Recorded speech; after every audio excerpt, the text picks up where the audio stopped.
Morning. My name's Mike, and I'm not a normal person. Up to this point, I've led a pretty amazing life.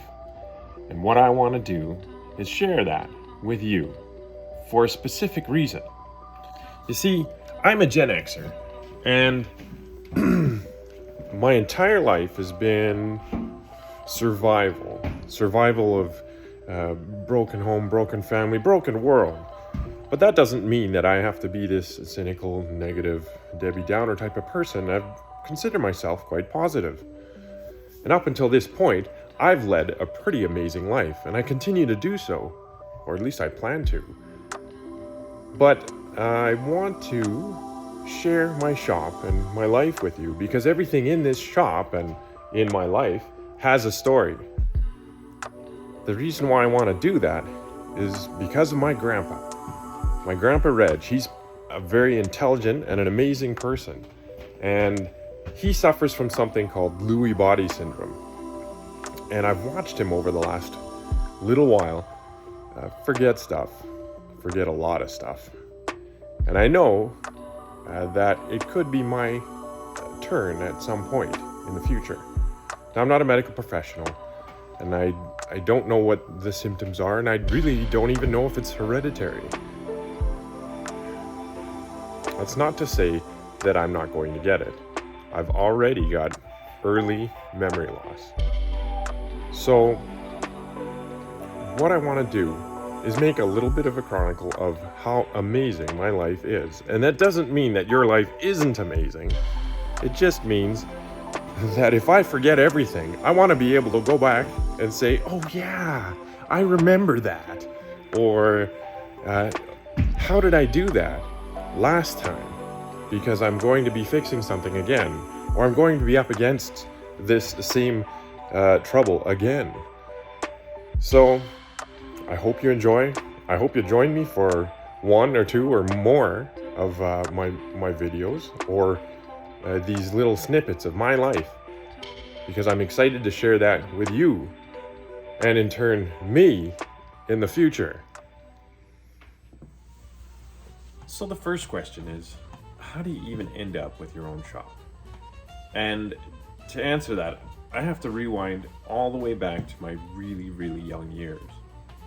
When I was, I want to say 3, 4, 5, 6, my dad had his automotive textbook from high school, and it explained what each part did and whatnot, and he made me memorize some of the passages out of that book. And so he would ask me a question, or he made me memorize what an alternator did, or what a starter did, or anything like that. And so when we were at family gatherings, he would go to his brother and or my uncle, and he would turn to me and he would say, "Hey Mike, what does an alternator do?" And I would say, "Well, an alternator charges your battery and runs all your electrical accessories when the engine's running," and and go on. And it just blew my uncle away that I was so young and I knew what all this stuff did, but I was really just parroting what was taught to me. Now move on to high school, and I take automotive mechanics, and this stuff just seems second nature to me. I can do this, I can fix stuff, I can take stuff apart and remember where all the stuff goes. So I was very good at it in high school, and people said, "Mike, you're going to be a great mechanic."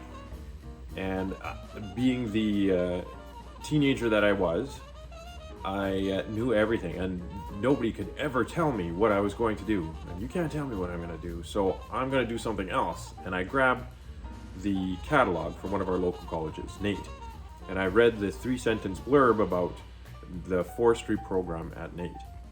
And I thought to myself, yeah, you can work outside. You like camping. Dad took us camping when we were young. And so I applied, and my marks were just good enough to get me in. So I took the NAIT forestry program. And one of the things I knew about myself at the time was if I didn't go to post-secondary, I would never go back. I went through the forestry program at NAIT. I did various jobs. I don't work in the forestry industry now, but one of the greatest things that came from it is I met my wife, Toby. her and I got married in 1998 in May, and we found that both of us being in the forestry industry, you couldn't be in the same place at the same time. She would be at one part of the province and I would be at another part of the province. So we centralized and we came to Edmonton, and there was a friend of hers that was applying to be a police officer, and I think he ended up being a police officer in Vancouver, but that's neither here nor there. He said, Mike, you could be a police officer. And so I got the application form, filled it out, and you know what? I could be a police officer. I was a constable for the Edmonton Police Service, and really early on I decided that was not for me, and I left. And I was a regular customer at a Volkswagen only shop, and because I loved Volkswagens ever since high school, air-cooled Volkswagens. And the owner of the shop, Al, said, what are you going to do now that you're not working for the EPS? And I said, well, a long time ago I used to work at Fountain Tire. I was busting tires, and the owner there said he would apprentice me. And so Al said, forget it, you work for me, you start Monday. And he made me a deal. He said, I will pay for whatever mark you get. So if your average mark was 80%, I'll pay 80% of the tuition and the books and all of that stuff, and you pay the rest, you pay 20%. And I thought that was an outstanding deal. I still think that's an amazing deal. So I took him up on it. And one of the side benefits of going through the police service the police service training is that I learned how to be a good student. With a sergeant that's shouting at you with a gun on his hip, you learn that you'd better toe the line or you get out, type of thing. So I went through my apprenticeship, and it's 4 years, and you go to school each of those years for a portion of the year, and then you work the rest. Well, I was in the top of my class for each one of those years, and after the first period, I turned back to my instructor and I said, I'm coming for your job. And he got a chuckle out of it, and I got a chuckle out of it. And I got a call, I want to say 5 years. 5 years later, I got a call from the program chair. Mike, we've got an opening. I need an instructor, and I want you to put your name in. So I put my name in, I interviewed, I got the job. And so I was an instructor at the same college that I went to for Nate Forestry, and then the intern automotive service technician. And the first class that I taught was with one of my instructors, Kevin, who was a mentor of mine, and I held him in very high regard. And I taught with Kevin, who I said I was going to go back and get his job. So that was a very amazing and interesting time in my life. I met so many good people. I really loved my students, and the first holiday form that I had to fill out was for 2 months, because when you're faculty, you don't teach for 2 months of the year. I almost cried because I never had that much vacation in my life. It was a great place to work, and I wanted to help people on a larger scale. And the job that I have now, my regular day job that I have now, is working for the Alberta government, and I make course outlines and provincial exams for a number of trades. I'm not an expert in all of these trades, but I do speak the same language. I do have the passion, and it's been really fulfilling, and I've done that for the last decade. When I moved from working on the tools all the time to teaching, and then in turn what I do now, I got to take the tools, all the tools that I had that earned a living, that fed us, that housed us, that clothed us, and bring them home. And so I had all top-notch stuff at home, and it really killed me not to do my own work. And I'm really passionate about fixing stuff and building stuff. And so I would do that at home constantly.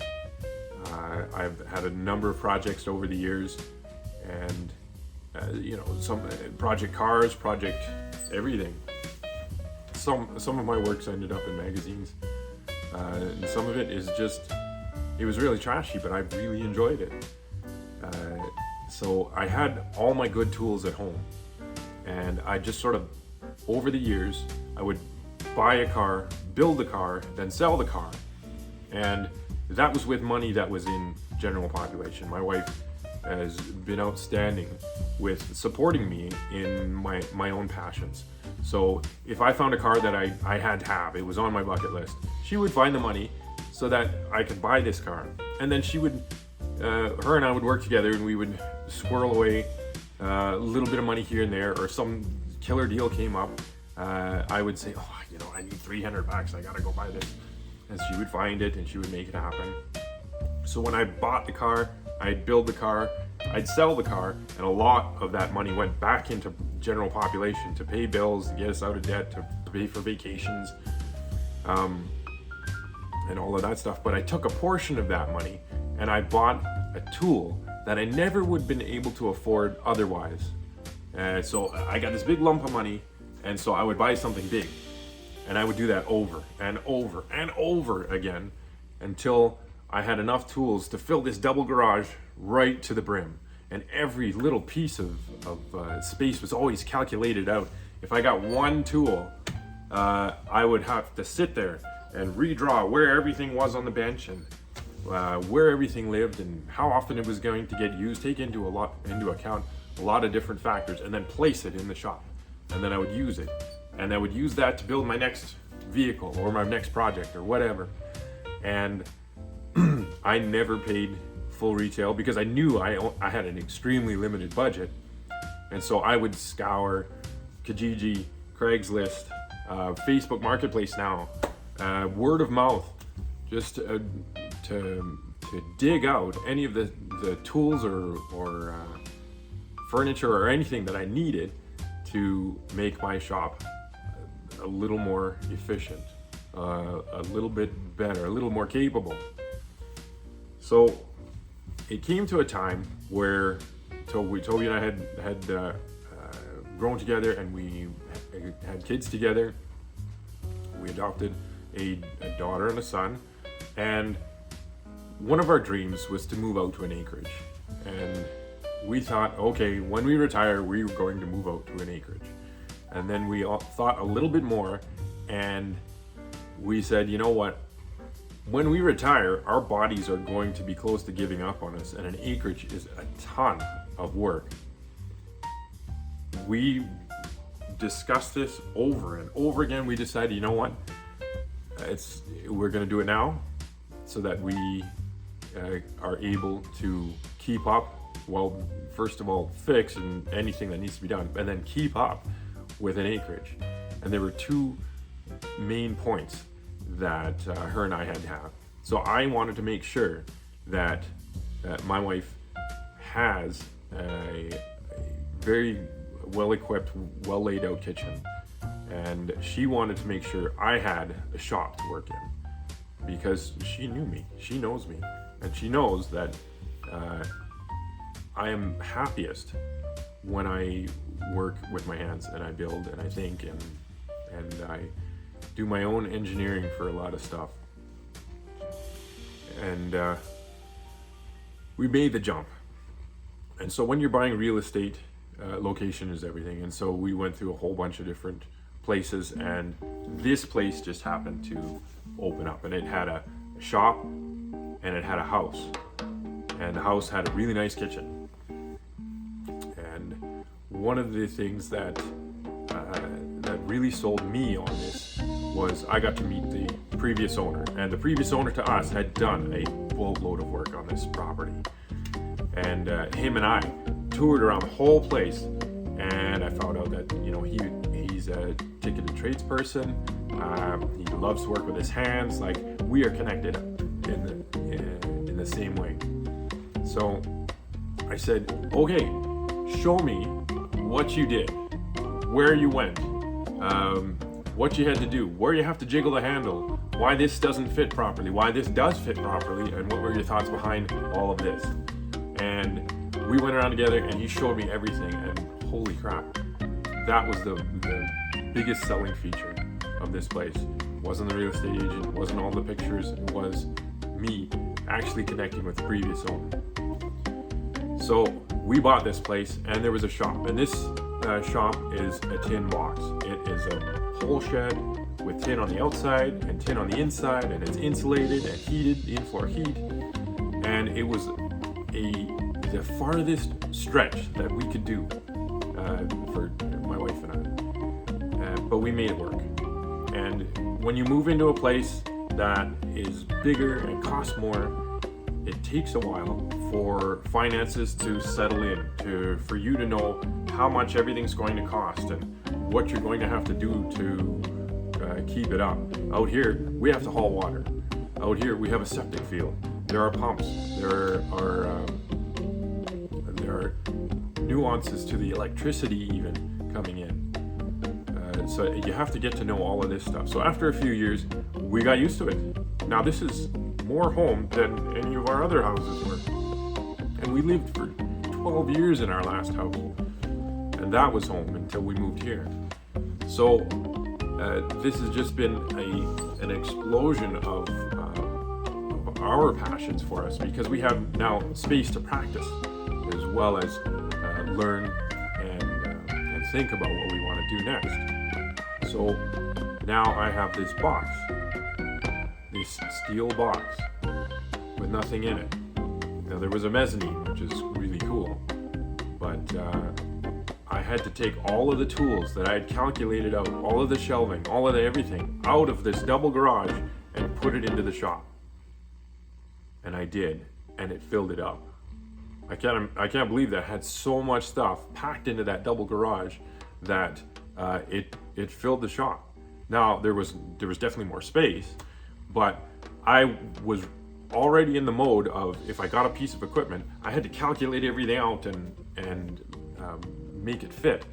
But I was still doing that here, and so I made the most efficient shop or extension of my body that I could. And it's always changing, but for the most part, it's such a comfortable place for me to be, because I'm not concentrating on where my wrenches are, or where to find this one specific tool, because it's always there. And I know that I can do this in the second drawer down, pull it, there's my wrenches, there's a 13. I know what it feels like. I know where it is with my eyes closed. And so that lets me be creative here. The mezzanine is a little bit different. So I have a whole working shop here that I can maintain my own fleet of vehicles, the tractors, the trucks and the cars and whatnot. But then I also have a hangout area. I have a work area. Right now I'm in my home office, and a couple of days a week I'm hybrid and I work here. On the weekends I come here and I relax. So how about I give you a little bit of a tour? So as you walk into my shop, just off to the right there's a bathroom. So before this place was a shop, there was a mobile home here, and it had its own water and its own septic, and it fed off a tank that's the same tank that the house is on. And so the shop has water and it has septic, and it's perfect because I got my own biffy out here if I need it. So then moving further, I've got some tire equipment and some heavy stuff that I don't necessarily use all the time, but it's all set up. My toolbox, brake lathes, valve equipment, blasters. Again, when I've built cars, I would buy a big tool that I never would have been able to afford. One of the last purchases I made was a 2-post hoist for lifting cars. There's shelving all the way down the walls. Everything is calculated out. Everything has its own box and it's labeled.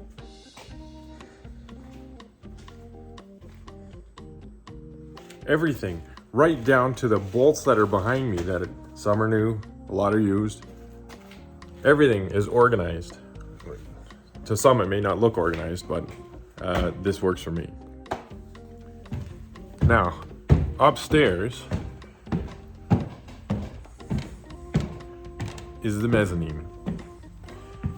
And it serves a couple of purposes.